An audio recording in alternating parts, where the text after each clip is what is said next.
We see so much on social media about misinformation or people being made to feel like they're less than because they chose a hospital birth or they ended up with a C-section or they chose a home birth. So let's give you the facts and then you decide what's best for you.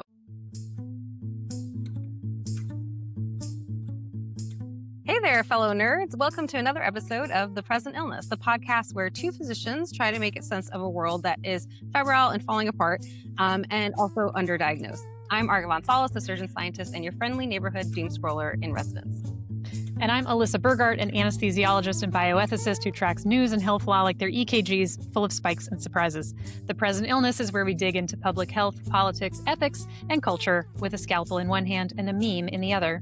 As a note to our listeners, we often talk about tough topics that can be intense, and so if you need to take a break, we understand. We want to give a big thank you to everyone who's listening, with some extra love to our subscribers and those who follow us on any of our platforms, and a special warm welcome today to anyone who is stumbling in from the Knicks game last night. I should say the Spurs were there too. The Knicks-Spurs game last night. Were they though? Well, they were in the first half, right? This is true. This is true. They were very there in the first. I was like, how many threes are y'all going to make? They had an excellent run in the first half. But Jen, do you want to summarize for folks who, they don't know you're here yet. We have a special guest today. Yeah, I was going to say, what's probably most important is that you have stumbled in from the Knicks game in the presence of not only Dr. Jennifer Lincoln, board certified OBGYN, but as it turns out, major Knicks fan. Huge. Yeah. Huge. Do you want to give people like a 2-sentence recap of the game from last night? Okay, 2-sentence recap is the refs tried to rig the game the first 2 minutes. Horrible calls. Don't get me started. 4-letter words. Fourth quarter. OG Anunoby. So many babies should be named after him because it was an amazing end. And let's just say I am still unwell this morning. So yeah, I'm stumbling in as a, born and bred New Yorker, but on the West Coast now. I used to be in love with John Starks, and sorry, Argavon, but I hated the Bulls. Hated the Bulls. But that's okay. I love the Bulls, so that's why she's apologizing. It's okay. We can get along now. It's been a good 25, almost over 25 years since that rivalry. So I think we can be friends. The amazing thing about OG Anunoby that you mentioned for folks who didn't watch it, so it's like very close to the end of the game. I forget how many seconds, 5 or 6 seconds on the inbound. 5.7. 5.7 seconds on the inbound. And this player we're talking about, is the one who does the inbound pass, and it goes to Jalen Brunson. Jalen Brunson takes a long three and misses. That's okay. In the meantime, no one's paying attention to OG, and he's like running from the sideline to get to the ball, and he tips it in, and that ends up being the basket that puts the Knicks up by 1, such that they have the biggest comeback in NBA Finals history, coming back from 29 points down to winning the game. And I do feel honestly a little bad for the Spurs. I don't, but that's okay. Because I have a lot of thoughts about how this series has been going, but it is all good. We've got till Monday now to recoup and recover and get mentally right for the next longest 6-hour game it feels like ever. So we can do this. We can do it. So I'm glad to have the distraction stay with you ladies. This will be great. Yes. Well, thank you so much for joining us. We really appreciate you being here. It's such an honor to have you here. We're so thrilled to have you here. We had no idea that Dr. Jen Lincoln was a Knicks fan when we invited her on. So we're all learning a lot together. Dr. Jennifer Lincoln is a board certified OBGYN whose passion is helping girls, women, and those assigned female at birth understand their bodies and feel empowered to advocate for themselves. She's also a lactation consultant, which I think is so cool, an author, a mom, and current president of the Society of OBGYN Hospitalists. And her first book, Let's Talk About Down There, to her social media content. I mean, we're huge fans of the work. I became familiar with you online. And so it's been really cool to see the content that you're making. And you're trying to make it so that no question is too embarrassing and no topic is off limits. And we're even more excited that in March, you had a new book that came out. I had a baby. A book baby. It's a book baby. So congratulations. Thank you. Thank you so much. And welcome. I'm so excited to be here. I have been on a lot of podcasts, but you all, hands down, have the best intro. Like, I just love it so much. With a scalpel in one hand and a meme in the other. It's so good. So good. Because that is like our lives, right? It's Yeah. so true. Yeah. Yeah. All I credit to love it. Alyssa for that. She wrote that. Love it. Um, all right. Well, I'm excited to talk about this book, which I devoured. It's called The Birth Book. I think that gives you a hint what it's about. What it might be But about. Yep. yeah, Solid basically, title. yes. Thank you. Thank you. Well done. The book is organized in multiple different sections. You make it very easy for people to pick and choose. You know, if they have a specific question about some aspect of their birthing journey, it's very easy from the table of contents or from the index to be able to get to where they need to go. But in general, you start out with who should your birthing team be? Are you going to have a midwife? Are you going to go to a birthing center? Like, where are you going to go? Who and where is the name of that section, I believe. And so it goes through all the questions you should ask people about the capacity of a facility, whether it's a hospital or birthing center or whatever. What are the things they can do? What are the things they can't do? What do they offer? What do they not offer? Then you have a section on when it's time. How do you know, is it time to have this baby? Then you have a section on the actual having of the baby, the delivery, and then a section on complications. Actually, before the section on delivery, it's being in L&D. And then you have the complications and then the delivery and then what happens after.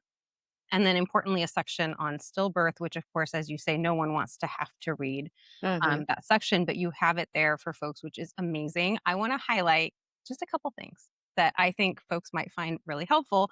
Again, just to give our listeners an understanding of what's in this book. So you have very early on, you have a list of things to ask about the hospital.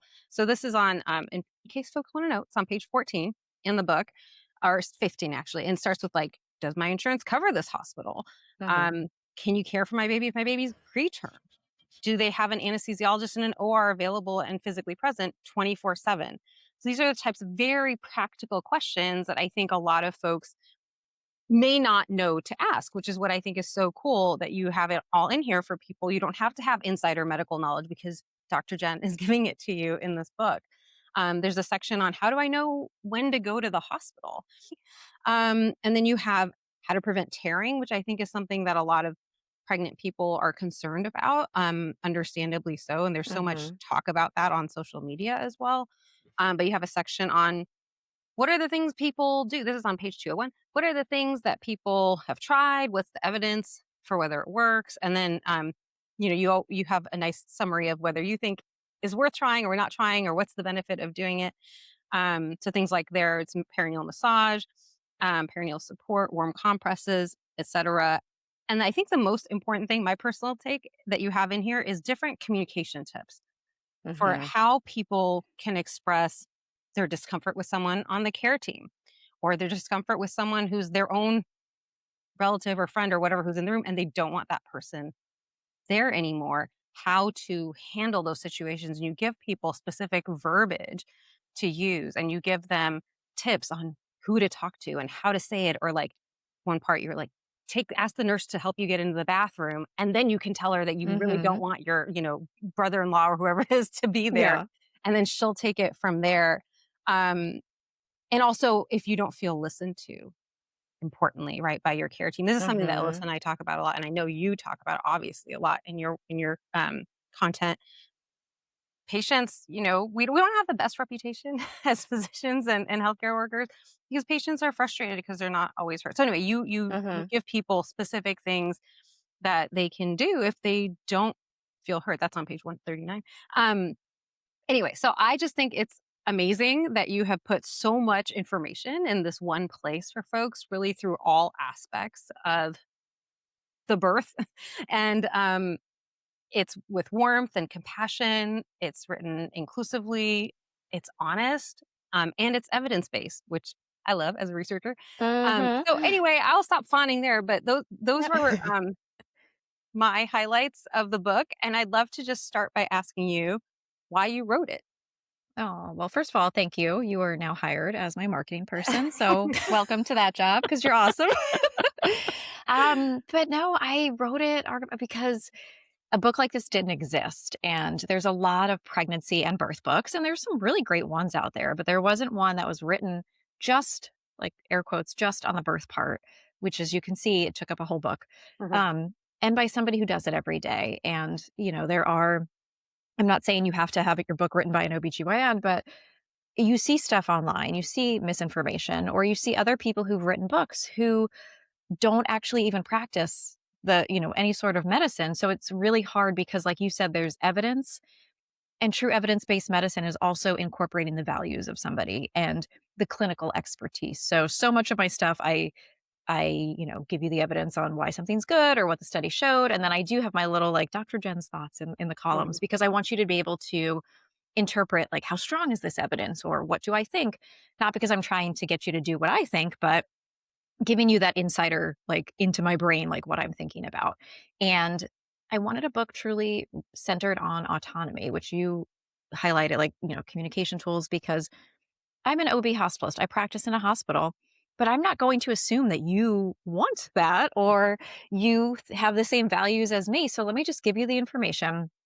Again, with what we see so much on social media about misinformation, or people being made to feel like they're less than because they chose a hospital birth, or they ended up with a C-section, or they chose a home birth. So let's give you the facts, and then you decide what's best for you. And at the end of the day, no matter what you decide is your choice, and you should be supported, and you shouldn't need insider knowledge on how to get what you want and need, because birth can be very traumatic. And one of the most traumatic ways I think it is we see people who are like, I didn't even know I could ask that question, Mhm. or that shouldn't have happened to me. So yeah, and those checklist, all those things to ask. Again, I feel like they're like my little hot tips, insider tips. Like, one of my favorite is, if you don't know the OBG, you move to an area, or you don't know an OBGYN or a midwife, call labor and delivery, talk to the nurses, because you all Mhm. know the nurses know us and they see us. They're like, oh, this is if you want that, this is the person for you. If you don't Mhm. want that, don't. And so all of those checklists and questions, they're in the book, but they're also on my website and not behind a paywall, because I do, people deserve to be able to access that stuff. So if you go to my website, you can get those for free too. But yes, they're also Yeah, in the I book. love the resource page on your website. I Thank definitely you. perused it, and just such a gift, especially for people who don't necessarily haven't found your book yet. They, Mhm. whatever. I thought that was really, and it wasn't hidden. Like, there's a lot of books where they're Yeah. like, there's a resource page, but it's like an unlisted page. So I really Mhm. Mhm. appreciated that extra step. Thank you. Yeah, and I wanted people to, specific things to talk about. So if you want intermittent fetal monitoring, cool.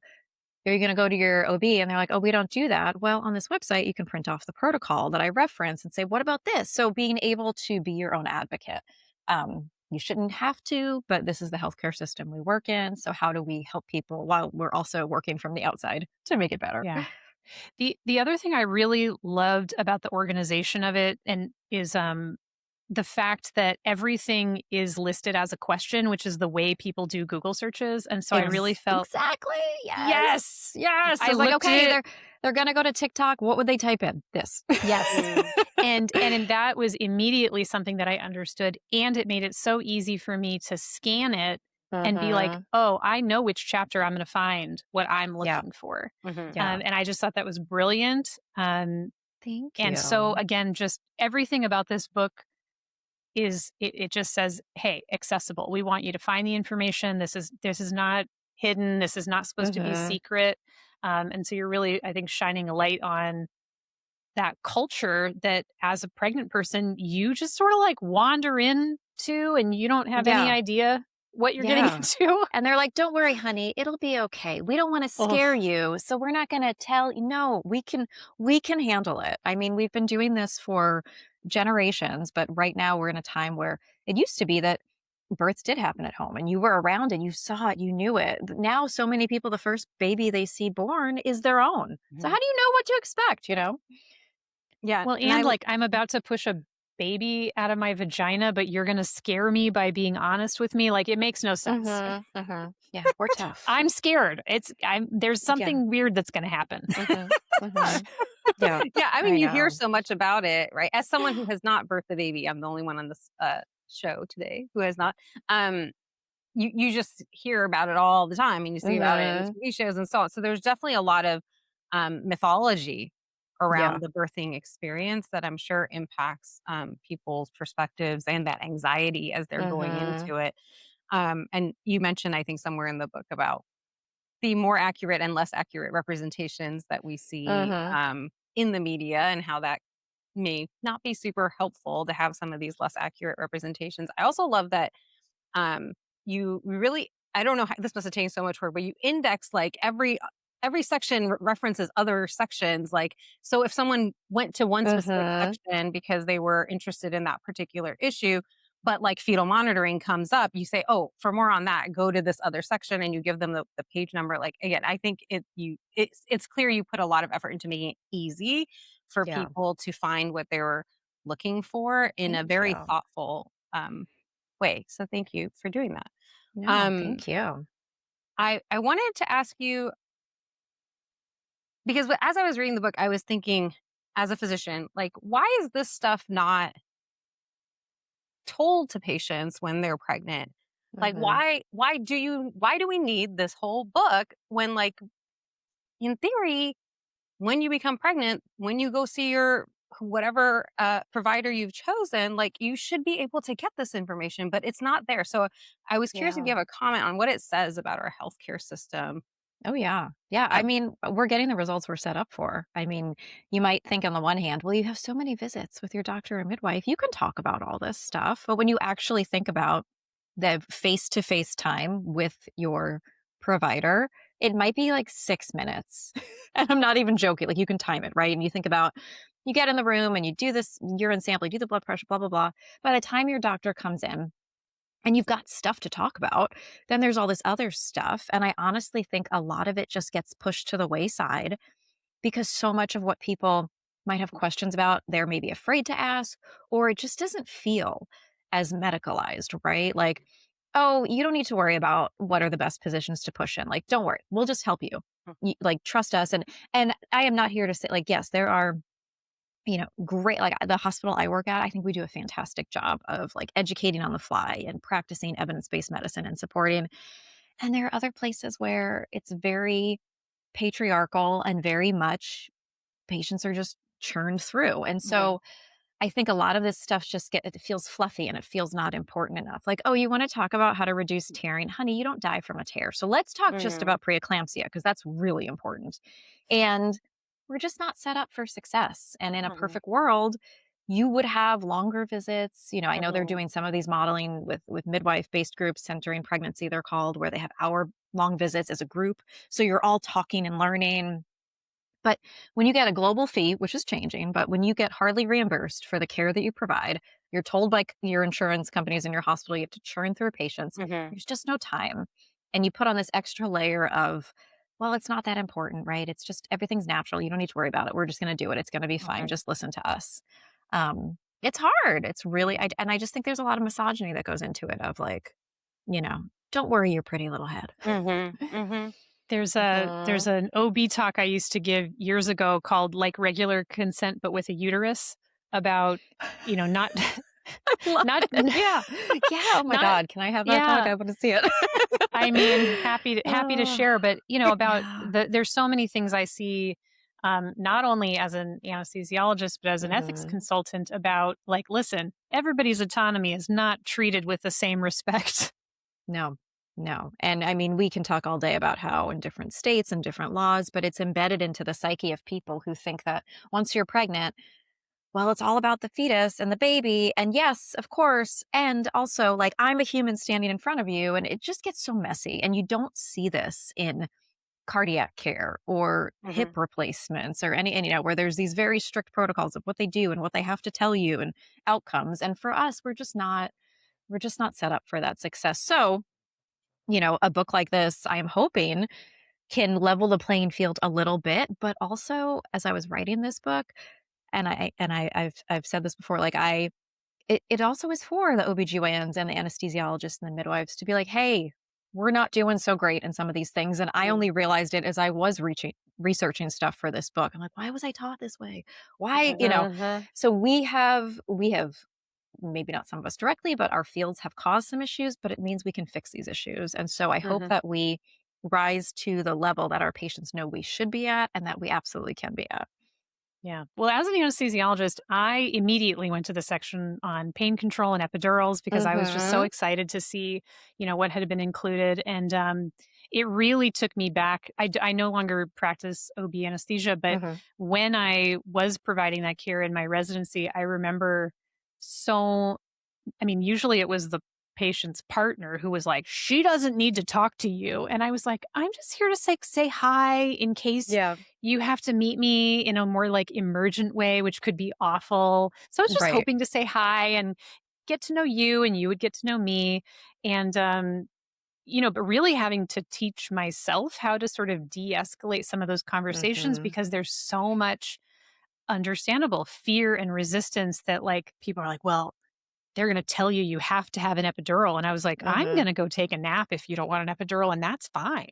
Like, Right. Like I'm actually great if you don't want it. I'm I'm Exactly. not gonna make anybody do Yeah. anything, actually. Mm-hmm. Mm-hmm. Mm-hmm. So yeah, I really appreciated the the question and answer information that you included there because I know that that's such a major point of anxiety Yeah. for patients and their families about like what do I want? How do I want to think Mm-hmm. about it? And especially in this morass of um, you know, now we have social media, but before that it was like the mommy blogs and like all of these Right. things really whipping people into a frenzy about what is a Yeah. good birth and what is a decision that a good mom makes Mm-hmm. and it's like it's really intense.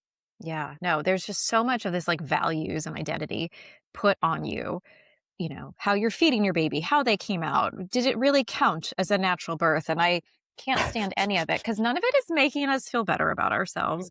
And it's a lot of it is just based in this weird culture of like um perfectionism and like this idea that like you're only good if you do this and in no other field are we like, well, if you got your tonsils out and you took, well, I did an all natural tonsillectomy and I didn't take opioid. It's just so, Yeah. again, Well, I think it's it's a lot of like just misogyny and that even we have internalized as women. And I hate it because it's so unnecessary. When you're already in a time that no matter how it went, you're sleep deprived, your hormones are crazy. Like you don't need an extra layer of guilt from either yourself, your partner, the internet. It's nuts. Yeah, I mean, I think you did a great job again as someone who has not given birth. I thought you did an amazing job of being like, and this is also fine, and this is also fine, Hmm. and this is also fine, and Yeah. trying to normalize this idea that we shouldn't be shaming ourselves because of choices we have to make, especially in a few different places. I think you talked about like if you have a birthing plan and then it doesn't work out because Hmm. you had other medical issues that arose and things had to be done differently. That's okay. Like that doesn't Yeah. mean anything was failed. Like that doesn't, it's just that's fine. Hmm. That's part of it. And so I love Yeah. that you normalized for folks that there's no like one right way for everything to happen. And even though there's definitely these narratives out there that there is like it has to be Yeah. like this, and if Yeah. it's not like this, then it's not really real. Hmm. So I thought that was really really helpful. Thank you. You did, as you mentioned, not really make firm recommendations in a lot of areas. You give people a lot of information, and then you give them the pros and cons, the risks and the benefits. Hmm. I wondered if you might highlight like 3 things that you really do recommend for Hmm. folks. Yeah. Yeah. And so much of our like obstetric culture, I feel like, is a lot of, but your baby could die, and then Mhm, your baby could die. Like, I feel like mhm, there's a lot of fear based and coercive counseling. And I practice this way that I save that for when it could be true, not mm, because I'm trying to scare you into something I want. And I'm also very clear when I'm like, I don't love that decision end of the day, but so I try to be very like mm, I try to be honest. And so the three things that I'm like, really? But again, your choice, but um declining penicillin if you are mhm, GBS positive because we know that universal screening and treating people with penicillin if they do carry that very normal bacteria. That used to be one of the number one reasons babies went to the NICU, and now they no longer do. So, super life saving, super cool. Love that. And very low risk. The second is the vitamin K injection after yes. birth. And Yes. I can Thank you. say Thank this you. Thank not you. not just as I'm married to a pediatrician, but I wrote this book, and I feel like it already needs a revision. Where I was like, well, you don't see babies having bleeds in their brains anymore because so many, we do have routine vitamin K for the majority of people. You only see that in other countries. And now we just saw that ProPublica article that came out that now this is happening more because more people are declining this injection, which is not a vaccine, but it's just sort of gotten mixed up in this group. And bleeding is really bad for babies. And it's a I really have safe thing. I have been the anesthesiologist for the Oh. emergency neurosurgery in the babies that did not get vitamin K, and I Yeah, and agree. I can't Vitamin K. imagine. Yeah, and what I think breaks my heart is that the parents, and I know you can't talk to these situations and HIPAA and all that, but I can't imagine if this happens and then these parents are like, "Oh my god, I made this choice and I made it because TikTok or Facebook told me something, and holy crap, I had no idea." Like, I don't think people oftentimes make choices trying to make bad choices. They're all trying the best that they can, but they just don't know Yeah. where to get the information from, and we're in a world right now where there's a lot of mistrust, but I like, that breaks my heart.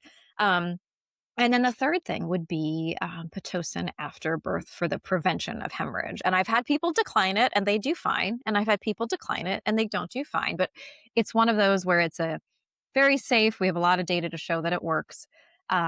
And people just sometimes come in with these ideas that all of these things are bad as a whole. And they talk about it. And again, I'm not trying to coerce anybody because at the end of the day, I'm sure you guys practice this, especially as you get more experienced. At the end of the day, I go home and I sleep in my own bed. And my kids and I used to, I think when I was in residency and first out, I was like, how could you do this? You take these things personally, you feel a lot of feelings.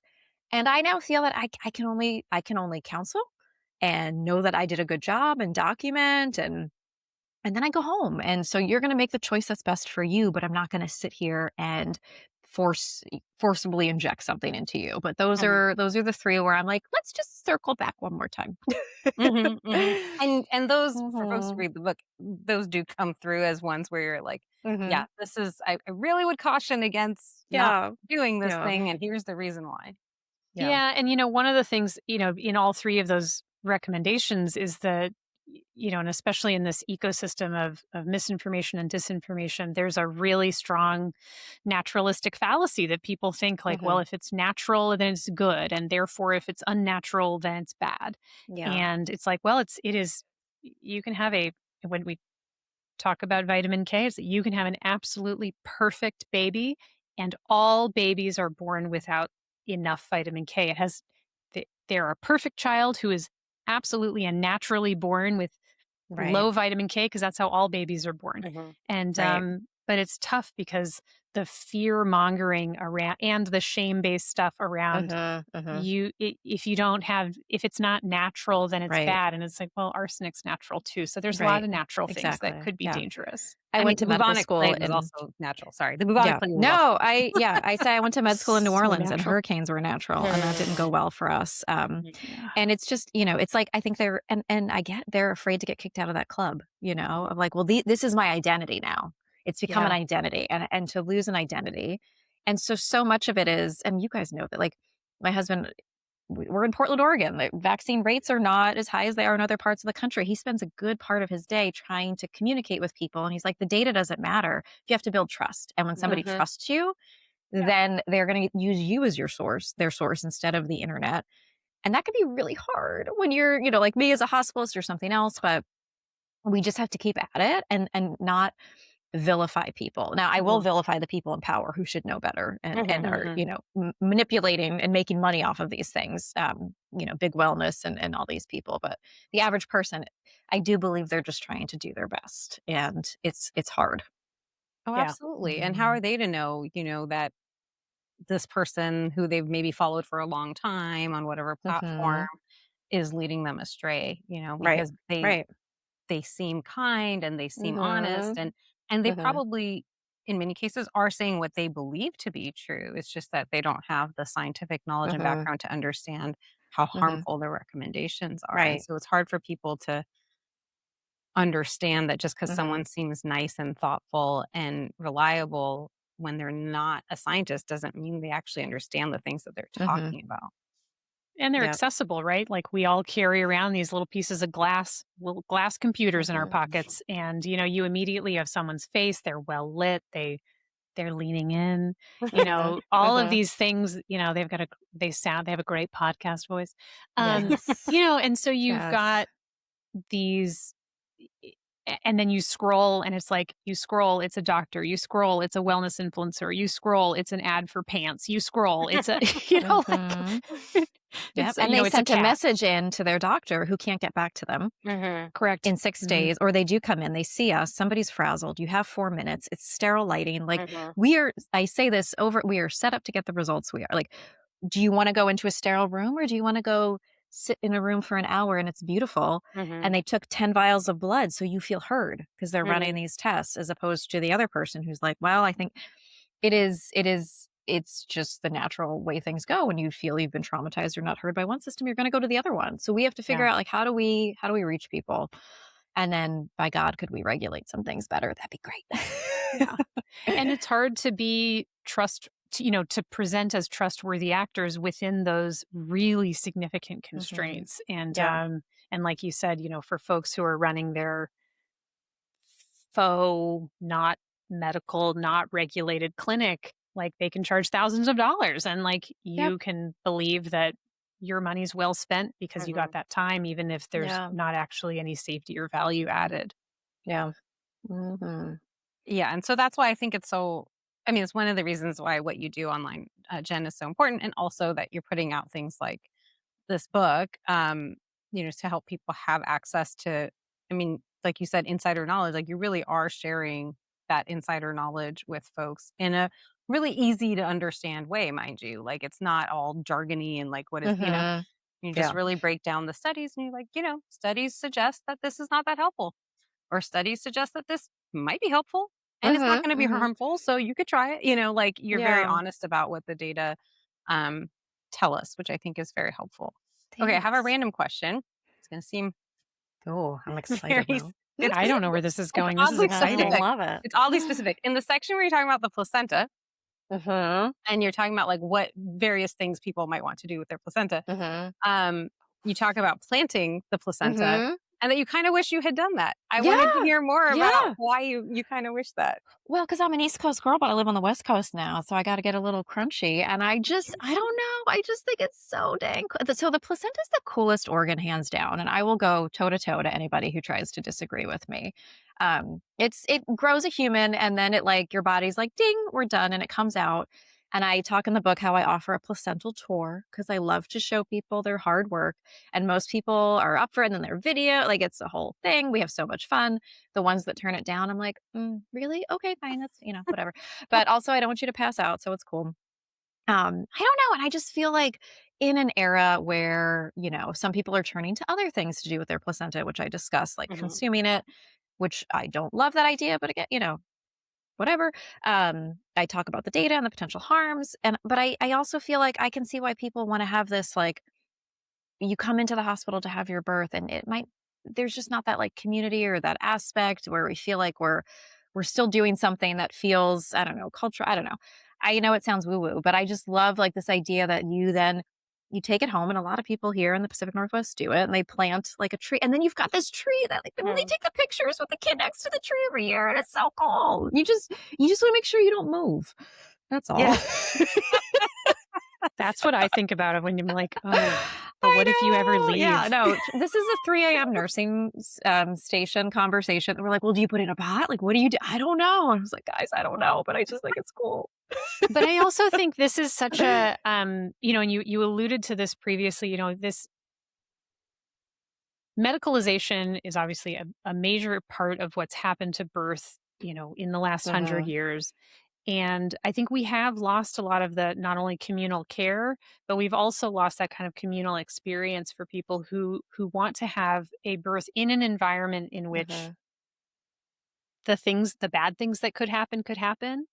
Um, and so I really felt like you were alluding to that in that conversation about, mhm, there is something that we haven't quite figured out where, I'm also a little crunchy and like, mhm, how do we find that way to both get the high quality care that each of us deserves that is, centered around our goals and values, where we're in an environment where we're seen, heard, and valued by our clinicians, And how is it that we still acknowledge the fact that like it's pretty freaking amazing that our Mhm. bodies like can make another person. I mean, this whole like the entire future of the human race depends on this activity. And so Right. you know, Right. I think it's cool for us to have a little more wonder about it.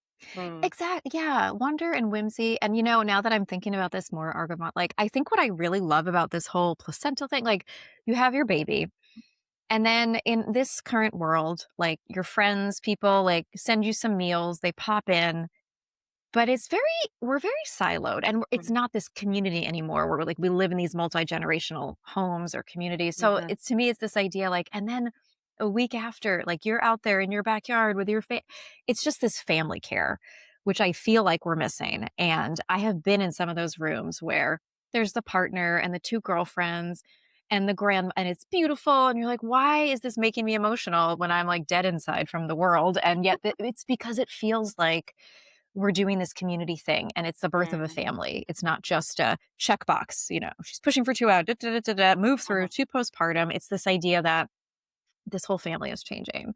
Mm. Which again, like sounds like woo woo and crunchy, but yes, medicalization of birth has saved lives when you look at the maternal mortality from like 1850 to now. Mhm. And it's also caused some harm when you think about how they used to, you know, um, anesthetize women and like tie them down, like because they were given whatever gas. I should probably ask you, Alyssa, and like the twilight sleep, and like how, and everybody got forceps and an episiotomy. Like we have to Mhm. find a way where we're doing the right things, the right moment for the right time, and not just out of fear and litigation and how we were taught, which is unfortunately, I think, how how it is because of the system, not because people are bad. Yeah. No, I Mhm. mean, I think that's also another helpful thing that you talk about in the book is like, here's a practice that we used to do. Here's why we don't do that Mhm. anymore. Mhm. To give people that background. Um, well, thank you for explaining my answering my random question about the placenta. I was just so curious. I was like, oh, that's I interesting. know. Hmm, When I one briefly went idea. to practice on the East Coast after residency, they thought I was like the crunchiest midwife, and I was like, "You all have no idea. You have no Oh. idea where I came from." And then I was like, "Okay, but we can be in the middle here, and it can be beautiful." um, speaking of, so I have another question about, okay, this one's about doulas. Mhm. So again, you are very balanced in the book, representing or talking about like what a doula could do to help Mhm. and what they don't do. My interpretation, I want to just see if I was correct. My Mhm. interpretation, reading between the lines and all the various sections where you brought up doulas, is that you don't say this in the book, but that you're like pro doula. Is that accurate? Oh god, yes. Okay. Yeah. I They're mean, amazing. literally the data supports that having continuous labor support by somebody who's trained decreases your C-section rate, decreases birth trauma, increases the chance that somebody will come to a postpartum visit. So, and I think I put this in the book, if it was a drug, we would give it to everybody. Oh yeah, that's right. You did Um, say that. yeah. And I think Well, and that it's doulas Oh, go ahead. Oh, I was just going to say, and I really appreciated that because I mean I remember back when I was in the OB land and just the disdain that some folks would talk Mhm. about doulas, and Mhm. I was like, I don't know, it kind of seems like they're better than some of the partners that show up. I mean, I'm just Yes. saying they seem Yes. really like they're helpful. Yeah, and I think what happens in those cases is everybody remembers the one doula who got in the way, who was like Mhm. not was out of their scope of practice. And do those exist? Yes. And do the same kinds of doctors exist who talk down to but do we say all Mhm. doctors are bad? No. So Mhm. like I think that it just becomes it's a typically female, they don't have a degree, so they're very Mhm. easy to crap on and we blame them and we also associate them with a patient who doesn't just nod and smile and say yes. And Mhm. that seems to make our jobs harder, but as Mhm. I've done this more and I have worked with amazing doulas. Yeah, it makes my job so much easier. Like Yeah. we're all like, "Oh, thank God she has a doula," because it means that that's another person who can do this Mhm. support, who can help, who can ask questions. Um, yeah, and I think they're getting more normalized. I think we're Mhm. seeing more of that as opposed to even 15 years ago. But yeah, I think it's when people trash doulas, I'm like, "Oh, honey, let's just hold on. Let me show you the data."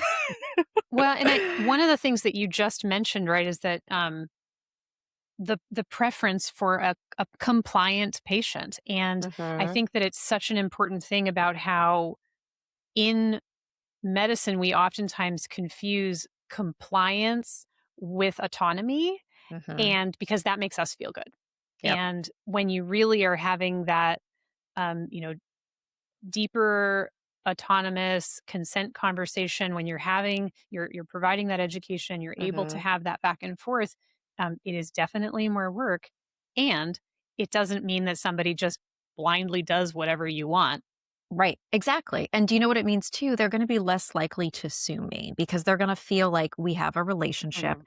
and they really understood why it happened, as opposed to somebody who's like, well, I was just forced into this C-section and it was horrible, so now I'm going to sue. And I say that not just flippantly, but I'm in, the second most sued specialty, and which general surgery is the first. I had no idea, but I was looking this up for a talk I gave a couple weeks ago to doulas to be like, hi, understand why sometimes we're crazy. And it was such a great talk. But this idea of like, wouldn't it be like, I love it when patients ask questions because I leave the room and I'm like, okay, when I had them sign the consent form, now I know they really understood it, which Mhm. means, yes, they're going to get better care and I'm practicing better medicine. And if something happens, they're going to feel like we were a team and they didn't feel like they were railroaded. Yeah, and you come back to that idea throughout the book when you're talking about different things and you say like, hey, if someone's recommending this to you and you don't understand why, just ask. And you Mm-hmm. do again give Mm-hmm. specific verbiage for like, Mm-hmm. oh, like I'm this is not what you said, but something like, oh, I can you help me understand why we're doing Yeah. that? Or do we really need to do that? Mm-hmm. Or is there Mm-hmm. another option? Or, you Mhm. give people the language with which they can inform themselves through or at least Yeah. get that information that they need to understand what's happening, which I think is really, really powerful because as you said, so much of the time medicine is patriarchal and it's just Mhm. like we're Yeah, doing and this as now. women, we're like, "Oh, we're all brought up to, like, be polite and whatnot," and I see this over and over again, and I'm like, we ask more questions when we're figuring out what car to buy or what Mhm. outfit or details on our haircut. We feel more empowered to speak up there as opposed to when somebody's literally got their hand inside our body, and we're like, "Oh, well, they know best." You are allowed to ask questions, and I think we just forget that, so we need to tell people that so they can remember. Yeah. Well, I think we're And Mhm. constantly rewarded by being compliant. Mhm. yes, by not Mhm. asking questions. Oh, so Yeah. pleasant. It's so Yeah. pleasant to interact with Yes. you because Yeah. you don't push Yeah. back on anything. Mhm. Thank Mhm. goodness Yeah. I was brought up to be a feral sailor. The nicest possible Love version of that. feral, I would say, Love it. Love it. based based on what I know about you. And I'm gonna correct myself. I should have said paternalistic, not patriarchal, although there's probably a little bit of both. It's all they're all different branches on the same tree, so it's all good. Yes. Okay, this is, I think, my last question that I had written down, which is well, it's not even a question, is that I wanted folks to know that even as a physician, though I'm obviously not an obstetrician, even as a physician, I definitely learned some medical things from this that I didn't know about. I just want to highlight three things. So one was Mhm. that there are so many different types of midwives. I had no idea. You have Mhm. a table early on that's got all these different classifications of Yeah. midwives and what the different training, certification, et cetera, is for each of the different groups, which Mhm. is so, so helpful because I can imagine if someone is interested in having a midwife be the person who helps them birth or is part of their team, if they were like me, they might not have known that there's all these differences. So super Mhm. helpful to have Yeah. that. Another was that I did not know, I mean, you can blame my medical school or me or whatever, but I didn't know that you could have preeclampsia postpartum. Mhm. Like develop Mhm. postpartum, I mean, that Yeah, you well, didn't you're have it not during. alone, like, it doesn't get enough play. I think we're getting better at it, but yeah, and that's, like, can be some of the most deadly, so I love that you learned that. Yay, tell a Yeah, friend. because I mean, it's counterintuitive as well, right? Yeah. Because you associate it Mhm. obviously with the pregnancy and Right, the treatment is delivery. So once the right. baby's been delivered, you would think that that wouldn't really happen anymore. So really important to know that that still Mhm. can happen postoperatively or postpartum, I should say. And then you Mhm. also give um, some guidelines for what to look out for and, Mhm. when to call and so on. So that Yeah. was great. Okay, the last one was I didn't know about this. I don't know if it's pronounced Jada, whatever the device is that Yes! you Oh put. my god, it's so cool. So Yes, this is a yes. device that goes for folks who don't know. It's a device that goes into the uterus to help with postpartum hemorrhage. And I had Mhm. a patient when I was in medical school that I will never forget who was having her ninth baby, and Mhm. she had uterine atony and just hemorrhage, hemorrhage, hemorrhage, hemorrhage. Yeah. And yeah, when I saw that, I was like, oh, that would have been That would have And do been you want to helpful. know who invented that Argivon? Not a doctor, an engineer, of course, like, because we're too busy providing the care. And it's literally just this little vacuum device. When you look at it, you're like, why haven't we done this yet? And it works really well. There's another device too called a Bakri balloon. And I should mention this, like I have illustrations in the book because I Mhm. think words are, or a picture's worth 1,000 words. And I wanted to keep them very simple so people could be like, oh, that's what is happening. I am not paid by Jada. I'm going to make it very clear, but God, I do love it. It's a great product.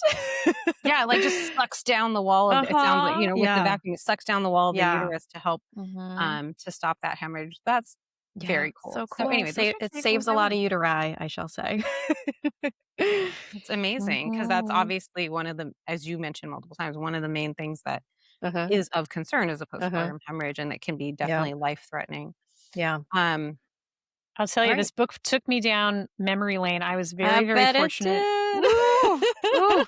I mean, I was very, very fortunate that the births of both of my children were shockingly straightforward. I mean, having seen the terrible things that I'd Mhm. seen in Right. As a training, physician, how did you get that? Like, God, lucky you. I and I hated it. I hated being pregnant, and I still knew that my entire situation was as good as it could have been. Yeah. Very, very fortunate.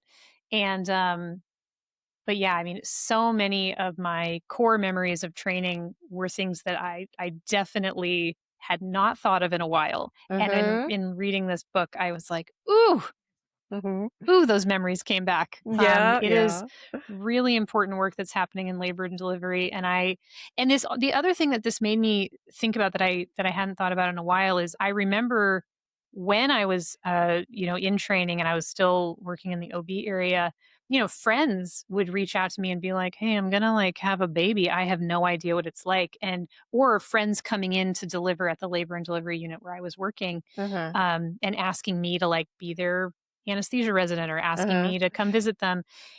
And how much insider knowledge we have simply from being aware of what that Yes. environment, what it's like. Who are the people who Yeah. work here? Like, what is happening? What is all this? What are these strips of paper? Why are these Right. things on me? Right. And I remember being pregnant and people like passing down like, but whatever, what to expect while you're expecting or whatever Mhm. the other books were, and being like, wow, this really doesn't get into the stuff that I now know about. And so I feel like your Mhm. book really beautifully, and again, I love, love, love. I cannot say enough about how much I love that it is written like what you would search for, whatever the search terms are Yeah. that you're looking for. So I just think this is going to be such a service to people who are heading into their birth and to their partners Oh, and thank people that you. support them. And I just think this is such a gift to the community of people who are going to find themselves in a labor and delivery unit Mhm. sometime soon.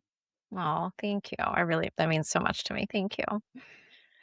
Well, Jen, we're so thrilled that you have been here to spend this time with us, and we are hoping that you will join us for one of our favorite segments, which is Take Two and Call Me in the Morning. And this is where Oh. we come up with something we can prescribe to our listeners, something that's bringing you joy in your life, something that you're finding interesting. And what might you prescribe to the Okay. people? Yeah. Well, okay. Can I do two things? Yeah. Um, Absolutely. the first is read books because Mm. when the world stresses me out, I'm a reader. I always have been. And then I get stressed out and I forget to read and I get really grumpy. And then Mm. I pick up a book again and then I just get lost in another world. So, and maybe if you're not a reader, listen to audiobook, just something that like, and I feel that books teach us so much about. I love historical fiction and I love to be like, okay, Mm. we all think we're living in the worst times, but let's talk about the 1400s. Like, holy crap, that was bad. Like, you talked about the plague, like people Mhm. couldn't wash their underwear. That was bad. um, so Anything you're reading now that you're really into yeah, well, or I am reading, recently? what is it? Roar of Thunder, Roll of Thunder, Hear Me Roar. Oh. Um, it was written in the 1970s. It's about 1930s life in Mississippi with people who were previously enslaved. And it's not a feel good book, but I'm reading it and I'm like, this book needs to be read by everyone right now. Yeah. So that's actually, I have like two more chapters and I've been saving them because I just need to like, Oh, I need something. The other thing is to be a sports fan. and root for a good team like the Knicks, but to like bring your kids into it, because I am having so much fun now, not just watching the Knicks and also breaking out a full body rash because of them, but to see like my kids and like this is gonna, like, the 90s were like my moment. Now they're, as kids, they're gonna be like, oh my God, remember in 2026 when we were there and mom was screaming and the neighbors were like, are you okay? And we're like, we're fine. These core memories, it's just so fun to like go down rabbit holes with your kids. So sports, but pick a good team, because I'm also a Jets fan and that's a different journey for another day. So Well, even as a Knicks fan, it's been real hard. Okay. It's been, but you know what? It's just, I mean, the whole Mamdani and the city, like, it's just so good right now. Yes. The vibes are so good right now for New York City. Good. Yeah. So I prescribe that, but also with a beta blocker, because it's also really stressful. It's really stressful. It is stressful, but in a good way. For folks who are not aware, a beta blocker will slow down your heart. So if it is racing, a beta blocker can be your friend. Could use that. Could use it. Oh my God, yes. What about you, Argavon? What's your joy this week? Okay, I have discovered, as though like I'm the only one, I have come across a new creator who I did not know before. Their username is Marcus Tudrick, and they are one of the more creative people I've come across on social media. So I think the first videos I saw, they were talking about letters, like they were the letter A. At one point, I think they were the letter D, and they were like, why is it ABC? Why isn't ABCD? Yes. When people say the ABCs, why did I get left out?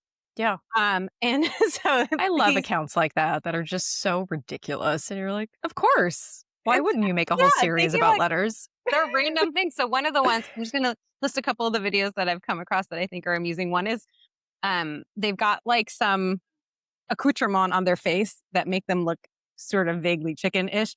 And it's the question is, why did the chicken cross the road? And they're trying to explain why the chicken crossed the road without saying it, because their manager says they're not allowed to say it. Their manager's sitting off screen. And so he's like trying to give some hints about why the chicken crossed the road. There is one with the letter Q, going back to the letter idea. And the word queue, like to stand in line, Queue. And this creator is like, well, when they pitched this project to me, I didn't know that there were going to be 2 U's and 2 E's and only 1 Q. But the whole word is Q. Yeah. I'm Q. Why do they get double billing? Anyway, so I'll put a link to this person's account in our show notes. Actually, sorry, one more is they're talking about they're a snake, okay, and they're talking to someone who, or they're in front of someone who supposedly is playing the flute, and they're like, no, but I was going to bite you. Wait, why are you playing that song? Wait, I like this song, but wait, I wanted to bite you. Anyway, it's like down to the basket. Yeah. Oh my God, I love it. Snake to the flute music. Anyway, just joyful. That's what we need. We need that in like puppies and babies on social media. Give me a golden retriever all day long. Absolutely. Oh, golden retrievers. There's so many good golden retriever videos too. Anyway, Alyssa, how about contribute to the internet? This one wanted some attention. Hello. This is, I know, who's simultaneously like squirrel. Yeah, exactly. But she's off. I love it. That was Alyssa's dog, by the way, for folks who are listening and not watching. Like, what just happened? Sierra just made a very brief appearance. Insisted on attention and then left immediately. Well, she got what she was looking for. But how about you, Alyssa? What do you prescribe for folks? I love an art project that is like that you can watch emerge like on a video. I love when people do an art project and they like document how they're making it, or they document whatever. And so I saw this person, their account's called Paper Pepper, and it was restoring Van Gogh's ear and mending his broken arm. And it started off, what caught me is it has like Van Gogh's beard. All you see is like the image of Van Gogh and then the hands of the artist. And they come in and they literally trim the beard. Like they have a layer of paper that's been painted to look like it. And when they give him a beard trim, like he looks, more put I've together. seen this. I just You've saw seen this. this? Yes, I know exactly what you're talking about. Yeah. And then I was so curious about it, and it all looks kind of like it's one piece of paper, but then the longer it goes on, you see there's like, it's so complicated. There's all these pieces. Yeah. And yes, it's like fixing his, they're like fixing his hair, and they're fixing his ear. And also throughout it, it felt like, Van Gogh died by suicide. And the whole thing is also like, how would you mend Van Gogh's broken heart? And it's like, there's a point when they like open up this little thing in his shirt, and they take out like his sadness and depression, and they put in like love. And it was real feel good. I won't lie. And we will put a link to it in the show notes. And it was simultaneously like very, it felt very affirming of like anybody who's been through something really hard. And it was beautiful and creative, and I loved it. I agree. I saw that one as well. And then I watched a couple other ones from that person. But it was a tired mom, and like rejuvenating this tired mom and giving her spa treatments and so on. So yeah, that's a very creative account as well. Amazing. Well, listen, those were all great recommendations. Jennifer, we are so thrilled that you came. We're so lucky that you accepted our invitation and came here today. For folks who are listening, please pick up a copy of the Birth Book. It's amazing. There's all these free resources, like we mentioned on Jen's website. You can follow her at Dr. Jennifer Lincoln on TikTok and Instagram. We're so lucky that you were here today. Oh, no. Thanks for having me. This was so fun. Just like we're just chatting and hanging out and talking about placentas and puppies. Perfect. That's the next book. Yeah. It's very on brand for us. Placentas and puppies. It's perfect. All right. Well, I think that's it for this week's episode. If you didn't like what you heard, this has been the Dan Bongino Show. If you liked it, don't forget to subscribe to The Present Illness, leave us a review, and tell your friends and anybody on the street. Why not? We know that if you've listened this far, you have far better taste than to listen to podcasts like that. So make sure that you follow us on TikTok, Instagram, and YouTube at The Present Illness, and you can stay on top of all of our TPI-related news. We will be back once again next week with more headlines, hot takes, and doom scrolling, hopefully wrapped in some laughs. Until then, agitate, hydrate, and take a nap. We'll see you next time on The Present Illness. Production by Arga Gonzalez and Alyssa Burgart. Editing by Alyssa Burgart. Social media by Arga Gonzalez. Original music by Joseph Uphoff. Don't take medical advice from random people on a podcast. This show's for informational purposes. It's meant to be fun, and it's certainly not medical advice from ourselves or our guest. So please make sure that you take your medical questions to a qualified professional. This podcast is our hobby. It doesn't represent the opinion of our employers, just ourselves.